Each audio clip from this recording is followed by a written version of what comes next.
শান্তিপুর জনকল্যাণ সংঘের পরিচালনায় এই গ্রীষ্মকালীন রক্তদান শিবির আমরা দেখলাম এক অভূতপূর্ব সাড়া পড়েছে।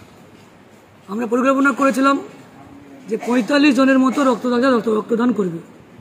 তাতে দেখলাম যে গ্রামবাসীদের প্রচেষ্টায় প্রায় ৮০ জন লোকের মতো রক্তদান করবার জন্য এসেছিল। তাদের মধ্যে অনেকেই ডাক্তার তাদের শারীরিক পরীক্ষা করার পর বিভিন্ন সমস্যার জন্য কিছু কেটে গেছে, রক্তদান করতে পারে না। তার মধ্য থেকেও আমরা ৪৮ জনের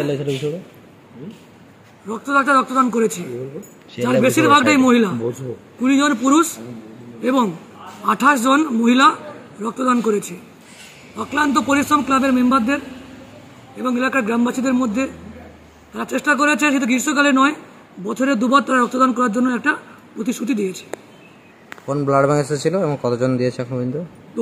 তমলুক ব্লাড ব্যাংক এসেছিল, ৪৮ জন রক্তদান করেছে। রক্তদান শিবিরের উদ্বোধন অনুষ্ঠানে কারা কারা ছিল? রক্তদানের উদ্বোধনী অনুষ্ঠানে ছিল আমাদের এখনকার প্রধান মাননীয় করুণা সিং মহোদয়, উপস্থিত ছিলেন প্রাক্তন প্রধান সেলিম দা, এছাড়াও ছিল এলাকার বিভিন্ন ডাক্তার, মাস্টারমশাই এবং বুদ্ধিজীবীরা। এটা ঠিক কোন জায়গায়? এটা শান্তিপুর দক্ষিণ পাড়ায়, শান্তিপুর ১ নম্বর অঞ্চলের মধ্যে, শান্তিপুর দক্ষিণ পাড়া, বাংলাদেশের সিনেমা হল থেকে ৩ মিনিটের। কোন ব্লকের মধ্যে পড়ে এটা? শহীদ মাতঙ্গিনী পঞ্চায়েত সমিতির মধ্যে। বলছি কি উপলক্ষে আপনারা এটা করেন? আমরা যেই সময় রোগীদের রক্তের দরকার পড়ে, মূলত আমরা চাহিদা অনুযায়ী করি। এবারে আমরা প্রোগ্রাম করেছিলাম যে গ্রীষ্মকালেই আমরা রক্তদান শিবির করব। এই গ্রীষ্মকালেই এখানে গ্রামীণ একটা অনুষ্ঠান আছে, সেই গ্রামীণ অনুষ্ঠান উপলক্ষেই আমাদের প্রথম উদ্বোধনী অনুষ্ঠান ছিল রক্তদান শিবির। বলছি শান্তিপুর জনকল্যাণ সংঘ রক্তদান শিবিরের পাশাপাশি আর কি কি করে সারা বছর? সারা বছর আমরা রবীন্দ্র জয়ন্তী প্রোগ্রাম করেছি। আমরা মাধ্যমিক উচ্চ মাধ্যমিক ছাত্রছাত্রীদের আমরা সংবর্ধনা দিই এখানে, এবং গ্রামীণ কালচার প্রোগ্রাম হয়, বিভিন্ন নাচ গান, বাচ্চাদের রোড রেস হয় রামতরফ থেকে, যেখানে প্রায় ১০০ থেকে ১৫০ লোক প্রতিযোগী অংশগ্রহণ করে। এই রোড রেসে বিভিন্ন জেলা থেকে অংশগ্রহণ করে। ঠিক আছে, আপনার নাম আর কি দায়িত্ব আছে? আমার নাম সঞ্জীব আচার্য, আমি শান্তিপুর জনকল্যাণ সংঘের সম্পাদক। আমার পাশে আছেন ডাক্তার রঞ্জিত করণ, শান্তিপুর জনকল্যাণ সংঘের সভাপতি। এই রক্তদান শিবির প্রসঙ্গে আপনার কি মতামত বা কি বলবেন সভাপতি হিসেবে?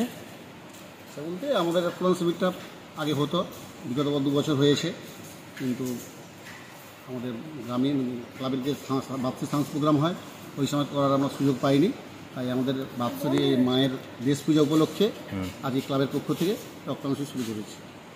তাতে প্রায় ৮০ জন এসেছিল, কিন্তু ৪৮ জন রক্তদান করেছেন। তার মধ্যে প্রায় ২৪ জন মহিলা আর ২০ জন হচ্ছে পুরুষ। বলছি কত বছর ধরে এই রক্তদান শিবির চলে আসছে?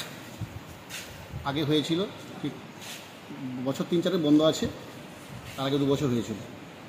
সহযোগিতা কীভাবে পান স্থানীয় মানুষ থেকে শুরু করে? গ্রামবাসীর সহযোগিতা প্লাস ক্লাবের প্রত্যেক সদস্যের সহযোগিতায় আমরা এই প্রোগ্রামটা করে থাকি। আমার নাম আর কি দায়িত্ব আছে? রঞ্জিত করুন। কি দায়িত্বে আছেন আপনি? আমি সভাপতির দায়িত্বে আছি।